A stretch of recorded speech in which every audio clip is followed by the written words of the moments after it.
ನಮ್ಮ ರಾಜ್ಯದಲ್ಲಿ ಅರಣ್ಯ ವ್ಯಾಪ್ತಿಯಲ್ಲಿ ಸುಮಾರು 44 ಚಾರಣ ಪಥಗಳು ಚಾಲ್ತಿಯಲ್ಲಿದ್ದಾವೆ.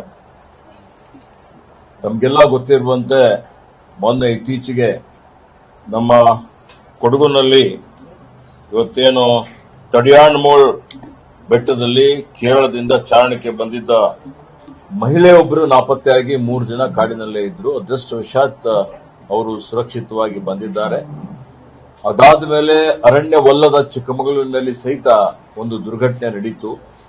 ಹೀಗಾಗಿ ಅರಣ್ಯದ ವ್ಯಾಪ್ತಿಯಲ್ಲಿ ಕನಿಷ್ಠ ಇರುವಂತಹ ಎಲ್ಲಾ ಚಾರಣ ಪಥಗಳಲ್ಲಿ ಕಡ್ಡಾಯವಾಗಿ ಎಸ್ಒಪಿಯನ್ನು ಜಾರಿಗೆ ತರಬೇಕು ಅಂತ ಹೇಳಿ ನಾವು ಚಿಂತನೆಯನ್ನು ಮಾಡಿ ನಮ್ಮ ಎಲ್ಲ ಹಿರಿಯ ಅಧಿಕಾರಿಗಳು ಸ್ಟೇಕ್ ಹೋಲ್ಡರ್ಸ್ ಜೊತೆಯಲ್ಲಿ ಮತ್ತು ಇತರ ತಜ್ಞರ ಜೊತೆಯಲ್ಲಿ ಚರ್ಚೆ ಮಾಡಿ ಈ ಒಂದು ಚಾರಣಕ್ಕೆ ಪ್ರಮಾಣಿತ ಕಾರ್ಯಾಚರಣೆ ವಿಧಾನ ತಯಾರು ಮಾಡಿದ್ದಾರೆ. ಅದನ್ನು ಈಗಾಗಲೇ ನಾನು ಬಿಡುಗಡೆ ಮಾಡಿದ್ದೇನೆ.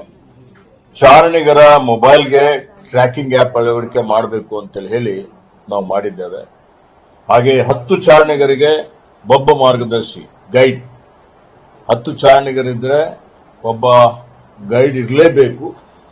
ಗೈಡ್ ಇಲ್ಲದೆ ಚಾರಣಕ್ಕೆ ಅವಕಾಶ ಕೊಡಬಾರದು ಅನ್ನುವಂಥದ್ದು ಹೇಳಿದ್ದೇವೆ. ಆನ್ಲೈನ್ ಮುಖಾಂತರ ಬುಕಿಂಗ್ ಆಗುತ್ತೆ. ಬುಕಿಂಗ್ ಆದ್ಮೇಲೆ ಒಂದು 10ಗಿಂತ ಕಡಿಮೆ ಇದ್ರೂ ಸಹಿತ ಗೈಡ್ ಅನ್ನು ಪ್ರೊವೈಡ್ ಮಾಡಬೇಕು, ಅವರಿಗೆ ಕೊಡಬೇಕು. ಗೈಡ್ ಕೊಟ್ಟು ನಂತರನೇ ಅವರಿಗೆ ಚಾರಣಕ್ಕೆ ಅವಕಾಶ ಮಾಡಿಕೊಡಬೇಕು ಅನ್ನುವಂಥದ್ದು ನಾವು ಈಗಾಗಲೇ ಅವರಿಗೆ ಮಾಹಿತಿ ಕೊಟ್ಟಿದ್ದೇವೆ.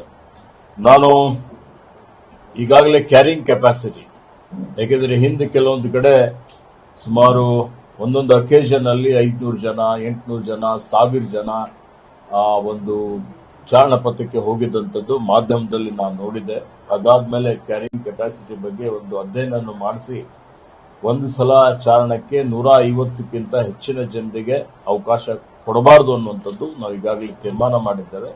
ಆ 150 ಜನ ಹೋಗಿ ಬಂದ ಮೇಲೆ ಬೇಕಾದ್ರೆ ಅವರಿಗೆ ಮತ್ತೆ ಇನ್ನೊಂದು ಗುಂಪನ್ನು ಕಳಿಸುವಂಥದ್ದು ಒಂದು ವ್ಯವಸ್ಥೆ ಈಗಾಗಲೇ ಮಾಡಲಾಗಿದೆ. ಹೀಗಾಗಿ ಇದನ್ನು ಕಟ್ಟುನಿಟ್ಟಾಗಿ ಜಾರಿಗೆ ಮಾಡ್ತೀವಿ. ಇದು ಮಾಡಿದಂತ ಉದ್ದೇಶ ಏನಪ್ಪಾ ಅಂತ ಹೇಳಿದ್ರೆ ಚಾರಣಿಗರ ಸುರಕ್ಷತೆ.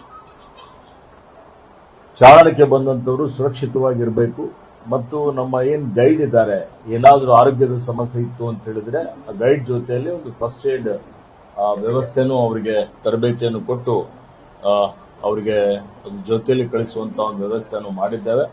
ಸುರಕ್ಷಿತವಾಗಿ ಚಾರಣಿಗರು ಚಾರಣಕ್ಕೆ ಹೋಗಿ ಬರುವಂತ ಒಂದು ವ್ಯವಸ್ಥೆ ಅರಣ್ಯ ಇಲಾಖೆ ವ್ಯಾಪ್ತಿಯಲ್ಲಿ ಬರುವಂತಹ ಎಲ್ಲಾ ಚಾರಣ ಪಥಗಳಲ್ಲಿ ಕಟ್ಟುನಿಟ್ಟಾಗಿ ಇದನ್ನು ಜಾರಿಗೆ ತರಲಾಗುವುದು.